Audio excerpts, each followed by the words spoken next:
श्री कृष्ण भगवान की जय हो। श्रीमद् भागवत महापुराण की जय। श्रीमद् भागवत पुराण में 26वां अध्याय राजा पूर्वजन द्वारा अखेट और रानी का क्रोध। श्री नारद जी ने कहा, एक दिन राजा पूर्वजन जिसके लिए अपनी प्रिय को क्षण भर के लिए भी छोड़ना कठिन था, अखेट के लिए वन में गया और अखेट करने लगा। उस समय उसका हृदय बड़ा कठोर हो गया था और उसके मन में रति भर भी दया नहीं रह गई थी। उसने अनेक वन्य पशुओं का अपने अपने पैने बाणों से वध कर डाला, जबकि उनका कोई दोष नहीं था। शास्त्रों में इस प्रकार की हिंसा वृत्ति पर अज्ञापी रोक का विधान है, पर उस समय वह पूरी तरह निर्दयी और मांसाहारी हो रहा था। उसके इस प्रकार के निर्दयी व्यवहार से दयालु पुरुष को बहुत दुख हुआ, किंतु वह उससे कुछ कह नहीं सके। काफी समय बाद जब पूर्वजन थक गया तो भूख प्यास से व्याकुल होकर वह अपने महल में लौट आया। उसने स्नान दी करके अपनी थकान को मिटाया। थकान मिटाकर वह कुछ तरोताजा हुआ तो उसे अपनी प्रिय की याद आई। वह उसे ढूंढने लगा, लेकिन वह उसे कहीं दिखाई नहीं दी। सारे महल में खोजने पर भी जब वह उसे कहीं दिखाई नहीं दी तो वह महल की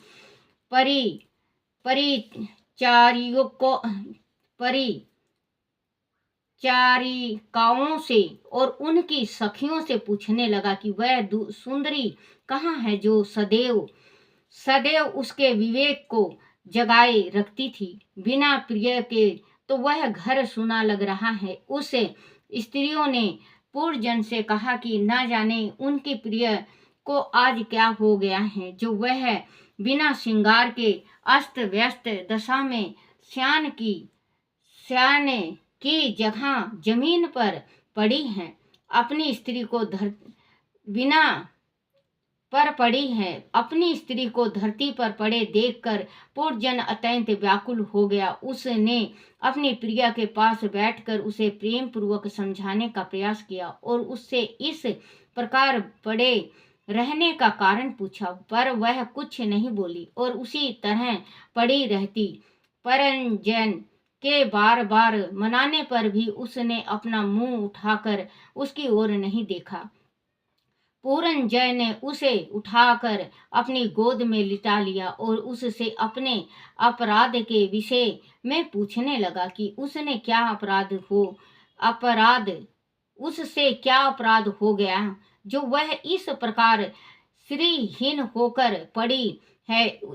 उससे वह अपराध अवश्य हुआ है कि वह उससे बिना पूछे ही अपनी आदत के अनुसार वन में शिकार खेलने चला गया था। अब उसे क्षमा करो। सुंदरी फिर भी चुपचाप पड़ी रही। उसने कोई प्रतिक्रिया नहीं दिखाई। उससे राजा पूरंजन और भी अधिक व्याकुल हो गया।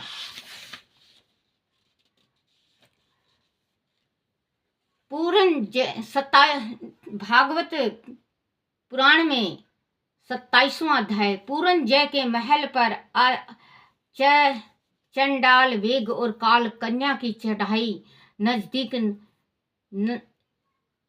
चढ़ाई। नारद जी ने राजा प्रचीन वही से कहा, राजन, इस प्रकार उस सुंदरी ने राजा पूरंजय को पहले तो खूब नखरे दिखाए और फिर जब पूरंजय उनकी खुशामद करने लगा तो उसने उसके साथ खुल कर विहार किया। इस प्रकार समय व्यतीत होता रहा। वह सुंदरी उस खूब तंग करती और फिर भरपूर श्रृंगार करके उसे रिझाती तथा विहार करती। राजा पूरंजय उसके रूप जाल में ऐसा खोया कि उसे पता ही नहीं चला कि शत्रु रूपी काल चंड वेग का सहारा लेकर कब उसकी ऊपरी पूरी पर आक्रमण करने आ पहुंचा है। वह तो मदमस्त हुआ अपनी प्रिय की गोद में पड़ा रहता था। उसे तो वह सुंदरी ही सब कुछ लगती थी। अज्ञान के अंधकार में डूबकर उसे आत्मा परमात्मा का ज्ञान ही नहीं रहा। राजन, इस प्रकार उसे कामतुर चित्त से विहार करने वाले राजा की जवानी आधे क्षण के समान बीत गई। उसे रमणी ने राजा पुरजन को 1100 पुत्र और 110 कन्याएं प्राप्त हुए। वह सभी परोजनी नाम से विख्यात हुई। उसने अपने पुत्र और पुत्रियों का विवाह भी कर दिया। उसका वंश सारे पंचाल देश में फैल गया। ऐसे करते करते राजा पुरजन की आधी से ज्यादा उम्र बीत गई। वह अपने संतान के मुंह में आकंठ डूब गया। सभी से दुख प्राप्त करने के बावजूद उसका अपना पुत्र पौत्र की ओर से मोह कम नहीं हुआ। इस प्रकार वह जीवन भर आत्मा का कल्याण करने वाले कर्मों से दूर ही रहा। अंत में वृद्धावस्था आने पर वह अपने परिवार में अत्यंत अप्रिय हो गया। लोक में उसकी ख्याति कम ललुपत हो और स्त्री ललुपत के रूप में हुई। बच्चों, जब बुढ़ापा आ जाता है ना, तो चाहे कितना भी पुत्र और पुत्रियां हो, कितने भी प्यारे हों, वो अपने नहीं होते। देखो, इसमें राजा वृद्धावस्था में होने के बाद पौत्र तक हो चुके थे उसके, लेकिन कोई भी उनको अपना ना नहीं चाहता था। वही कहते हैं कि 4 दिन की चांदनी फिर अंधेरी रात। ये तो 4 दिन की जवानी है, फिर तो वृद्धावस्था में तो बच्चों आपको भुगतना पड़े। उससे पहले आप और हम श्री हरि के चरणों में पड़ जाएं। भगवान आप ही संभालो। पकड़ लो हाथ बनवारी, पकड़ लो हाथ बनवारी, कहीं ये छूट ना जाए। पकड़ लो हाथ बनवारी, कहीं ये छूट ना जाए। हमारा कुछ न बिगड़ेगा, तुम्हारी शान जाएगी। पकड़ लो हाथ बनवारी, कहीं ये छूट ना जाए। क्योंकि बनवारी की चरणों में पड़ जाओ और उनका हाथ पकड़ लो, फिर कुछ नहीं, कोई संकट नहीं, कोई दर्द नहीं, कोई तकलीफ नहीं। जो कुछ भी होगा, बनवारी कृष्ण कन्हैया लड्डू गोपाल ठाकुर जी खुद ही उसको संभाल लेंगे। आने पर वह अपने परिवार में अत्यंत अप्रिय हो गया। देखो बच्चों, इसमें साफ लिखा है, जीवन भर आत्मा का कल्याण करने वाले कर्मों से दूर ही रहा। अंत में वृद्धावस्था आने पर वह अपने परिवार में अत्यंत अप्रिय मतलब उसको कोई प्यार नहीं करता था, अप्रिय हो गया। लोक में उसकी ख्याति कम लोलुप और स्त्री लंपट के रूप में हुई। क्योंकि इस लुगाई का गुलाम, औरत का गुलाम उसको कहने लगे। लोलुप और स्त्री लंपट के रूप में हुई। राजन चंडे वेग नाम का एक गंधर्व राजा है। उसके अधीन 360 महाबली गंधर्व रहते हैं। उनके संध्या कृष्ण और शुक्ला वर्ण की गंधर्व कन्याएं मिथुन भाव से रहती हैं। वह बारी बारी से भोग विलास में डूबी नगरी को लूटती रहती हैं। केवल पुरी की चौकसी करने वाला 5 मुख सर्प ही 100 वर्ष तक उसके साथ वृद्धा 100 वर्ष तक उसके साथ युद्ध करने की क्षमता रखता है, परंतु अकेले वह भी कब तक उससे युद्ध कर सकता है। राजन, उन्हीं दिनों काल की कन्याएं वर की खोज में भटकती रहती हैं। कोई उसे पसंद नहीं करता। लोग उसे जरा बुढ़ी और दुर्भागा भागहीन नाम से पुकारते हैं। एक बार राजसी पुरुष ने अपने पिता ययाति को अपना यौन देने के लिए उसे अपनी इच्छा से वर लिया था। एक दिन में भी ब्रह्मलोक से पृथ्वी पर आया तो वह घूमती हुई मुझे भी मिल गई थी। मैं ठहरा बाल ब्रह्मचारी, फिर भी उसने मेरा वरण करना चाहा। मैंने उसकी प्रार्थना स्वीकार नहीं की तो उसने कुपित होकर मुझे श्राप दे दिया कि तुम एक स्थान पर अधिक देर तक नहीं ठहर पाओगे। तभी से मैं त्रिलोकी में भटकता रहता हूँ। मेरी ओर से निराश होकर उस काल कन्या ने यवन राज के पास जाकर उसे पति रूप में वरण कर लिया। उसने उनसे कहा, हे यवन राज, आप यवनों में वीर और श्रेष्ठ हैं। मैं आपसे प्रेम करती हूँ और आपको पति रूप में वरण करना चाहती हूँ। मैं आपकी सेवा में प्रस्तुत हूँ। आप मुझे स्वीकार करें। काल कन्या की बात सुनकर यवन राज भय से इस प्रकार कहा, हे देवी, तुम सभी का अनिष्ट करने वाली हैं, इसीलिए लोग तुझे स्वीकार नहीं करते। मैं तुझसे विवाह करूंगा। तुम कर्मों में लिप्त इस लोक को जी भर कर भोगो। मेरी सेना के साथ तुम सारी प्रजा का विनाश करने में समर्थ होगी। कोई भी तुम्हारा सामना नहीं कर पाएगा। ऐसा कहकर भय ने काल कन्या से विवाह कर लिया और उसकी सेना ने जीवों के मध्य भारी तबाही मचानी आरंभ कर दी। बोलो श्री कृष्ण भगवान की जय।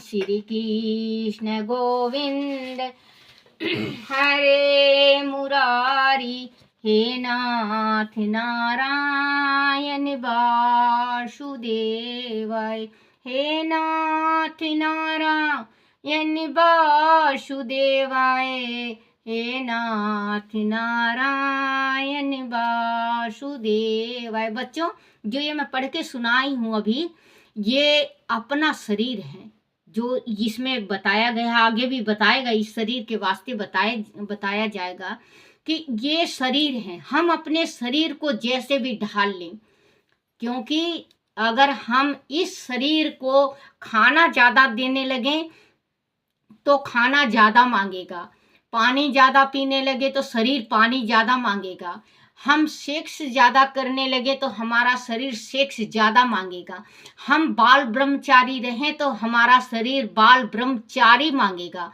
ये शरीर हमारा ऐसा है बच्चों कि आप जैसे ढाल लो, इस शरीर को वैसे ही ढल जाएगा। आप रूटीन बना लो सुबेरे उठने का 3 बजे का। आप 1-2 दिन आप वो अलार्म लगाओगे, उसके बाद ऑटोमेटिक आपका 3 बजे आंख खुलना स्टार्ट हो जाएगा। अगर आप किसी दिन अगर 1 मिनट भी लेट हो जाओगे तो परमात्मा आके खुद ही आपको उठा देंगे, क्योंकि परमात्मा में इतनी अगर शक्ति और लगन है हम में, तो परमात्मा हमारे कदम कदम पे साथ देते हैं। तो ये शरीर है, जो ये शरीर हमारा रूंग कईयन करोड़ों का मालिक है, ये हमारा शरीर, लेकिन हम पहचानते नहीं। इसको हम 3-4 चीज में बस रखते हैं, खाने में, पहनने में, देखने में, गलत चीज देखने में, पाप करने में, सुनने में, और शरीर को सजाने धजाने में, और कपड़े और लत्ते में हम इतना व्यस्त हो जाते हैं कि परमात्मा को भूल जाते हैं। वो भी तो परमात्मा थे जो लंगोटी से भगवान संसार को इतने बड़े बड़े ग्रंथ को दे गए। जो साधु संत थे उन्होंने भी तो लंगोटी बांध रखा था, अपना से शरीर को सजाया धजाया नहीं। हाँ, साफ स्वच्छ रखे, लेकिन भगवान की भक्ति में। तो हमारा ये जो शरीर है बच्चों, हम कहते हैं कि हमारा शरीर हमारा नहीं है, ये भी परमात्मा का है। इसमें जो आत्मा लुकी हुई हमारे शरीर के अंदर, आत्मा किस टाइम हमारे मणि को निकाल दे हमें पता ही नहीं चलेगा। क्योंकि हम किस किस चीज में गरुड़ करें बच्चों, इस धरती मृत्यु लोक में हम किस चीज से गरुड़ करें? को क्या है हमारा? कुछ है? आप बैठ के सोचना बच्चों, आप बैठ के सोचो क्या है। हमारे पल्ले कुछ नहीं है, जो मुट्ठी का दिया दान है और जो मुंह का बोला बोल है। हमारे पल्ले कुछ नहीं है। हमारे साथ दो चीज जाती है, अच्छाई और बुराई। चाहे आप अच्छाई कर लो, चाहे बुराई कर लो, पुण्य कर लो, चाहे पाप कर लो, चाहे धर्म कर लो, चाहे ज्ञान बटोर लो, कुछ भी कर लो, दो ही चीज जाती है हमारे साथ। बच्चों, हमारा जो शरीर है, जो हम कहते हैं मेरा शरीर, वो भी हमारा नहीं है, वो भी भगवान का है। परमात्मा किस टाइम हमारा फूंक को निकाल दे, परमात्मा किस टाइम हमें जीवन से आजाद कर दे, कोई पता नहीं चलता। तो परमात्मा की भक्ति बहुत जरूरी है। परमात्मा की भक्ति किया करो। किसी ने कहा है कि जैसे कोई भूखा था, बहुत ज्यादा भूखा था, अब भूख माला जपने लगा तो माला जपे ना जाए उससे, तो परमात्मा के पास रोता हुआ कहने लगा, भूखे भजन ना होए गोपाला, ले ली अपन कंठी माला। भूखे भजन नहीं होता गोपाल, अपनी कंठी माला ले लो। परमात्मा ने उसके हृदय में सबर, और आप खुद बस गए, उसको भूख लगना बंद हो गया। तो परमात्मा से कहो, आप ये थोड़ी ना कि आपको भूख लगी और आप चिल्लाने लगो कि मुझे भूख लगी है, मुझे खाना दो, मुझे खाना दो। परमात्मा से कहो, परमात्मा खुद अंदर आत्मा में प्रवेश होके हमारे मन को शांत कर देते हैं। तो बच्चों, अभी से आप 10 साल के हो, 12 साल के हो, 15 के, 20 के, 30 के, 35 के, आप भगवान की भक्ति करना स्टार्ट कर दो। 35 के बाद तो शरीर चलता नहीं बच्चों, फिर तो भगवान का रगड़ना, जैसे पूजा करो तो शरीर आए माँ, आए भगवान। आजकल गोड्डा जो शरीर का मेन अंग है, गोड्डा, आँख चलती नहीं, बैठने में उठने में बहुत परेशानी होती है। तो आप अभी से चालू कर दो। चालू करोगे तो आपका लगन रहेगा, तो आप बुढ़ापा तक करोगे। अंत समय में भगवान खुद आ जाएंगे। इतना तो करना स्वामी, इतना तो करना स्वामी, जब प्राण तन से निकले, जब प्राण तन से निकले, सांवरे निकट हो, मेरे सांवरे निकट हो, बंसी होठों पे हो, तिरछी चरण धरे हो, जब प्राण तन से निकले। भगवान से प्रार्थना किया करो कि परमात्मा जिस टाइम हमारा प्राण निकले, आप जरूर हमारे साक्षात हो। बोलो श्री कृष्ण भगवान की जय हो। अपने अपने माता पिता की जय हो। अपने अपने गुरुदेव महाराज की जय हो। आरती श्री भागवत भगवान की है आरती, पापियों के पाप को है तारती। आरती श्री भागवत भगवान की है आरती, पापियों के पाप को है तारती।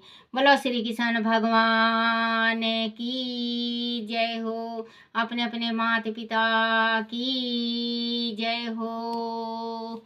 हे मेरे भगवान, हे मेरे बंसीधर, हे मेरे केशव, हे मेरे ठाकुर जी लड्डू गोपाल, मेरे से कोई भूल हो जाए, कोई गलती हो जाए, कोई टूटी रह जाए, मुझे क्षमा करना, क्षमा करना, क्षमा करना। बोला श्री कृष्ण भगवान की जय। श्रीमद् भागवत गीता की जय हो।